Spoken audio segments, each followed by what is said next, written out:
Delegates.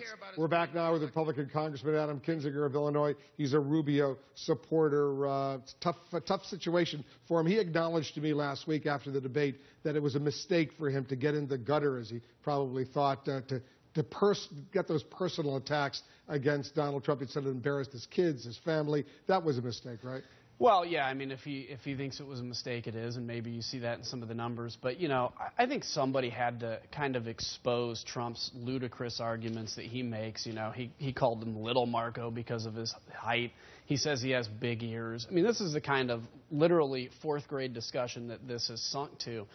What I think probably would be more effective and has been done, probably should have been done in the fall, I know should have been done in the fall, is talk about the failures at Trump University, the people that invested a lot of money to try to better themselves that were taken advantage of. And Trump goes out and brags that he's not going to settle with them. He's going to win. You know, these middle-class folks that invested all this.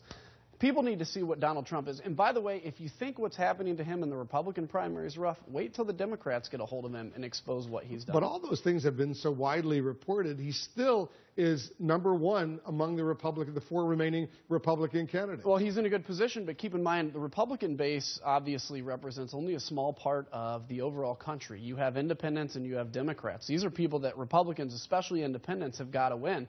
He's got high negatives, and among Hispanics, Donald Trump's negatives are higher than any other political figure that we've seen, or at least most other political figures. So what happens if he gets the Republican presidential nomination? Well, all you have to do is look at the CNN head-to-head poll. He loses to Hillary handily.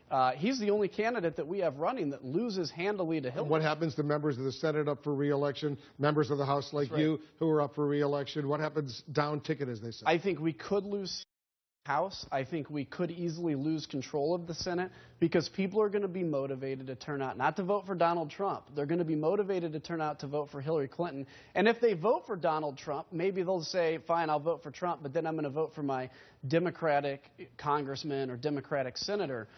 This is very dangerous for control of the House and the Senate. But ultimately, beyond that, Donald Trump is dangerous for the political rhetoric in this country. Would you be worried about getting reelected in your congressional district in Illinois? Well, I work hard in my district to make sure I get reelected and to talk with folks, so I would hope I would win. But, you know, look, at the end of the day, I worry less about me than I worry about the country.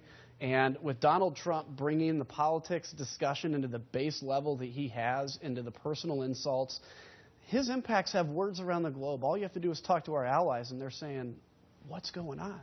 And it's frightening. You served in Iraq. You served in Afghanistan. You're a veteran.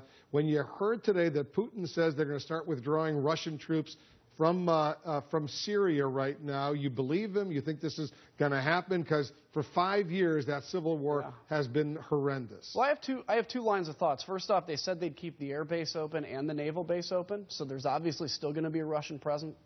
I wouldn't be surprised if they continue airstrikes. But the other thing is Russia didn't go there to defeat ISIS. They didn't go there to defeat terrorists. They went there to protect Bashar al-Assad, who's ruthlessly murdered hundreds of thousands of people. And they did that. He was about to fall by the rebels. They helped push the rebels, the good rebels, back. And Assad looks like he's in power and will negotiate from a position. So you think when Putin says mission accomplished as far as Russia's concerned, he's right? Maybe if his goal was to prop up Assad, I think he's temporarily done that. And so maybe so. Adam Kinzinger, thanks very much for coming in. You bet, Wolf. Adam Kinzinger is the Republican congressman from Illinois, not mincing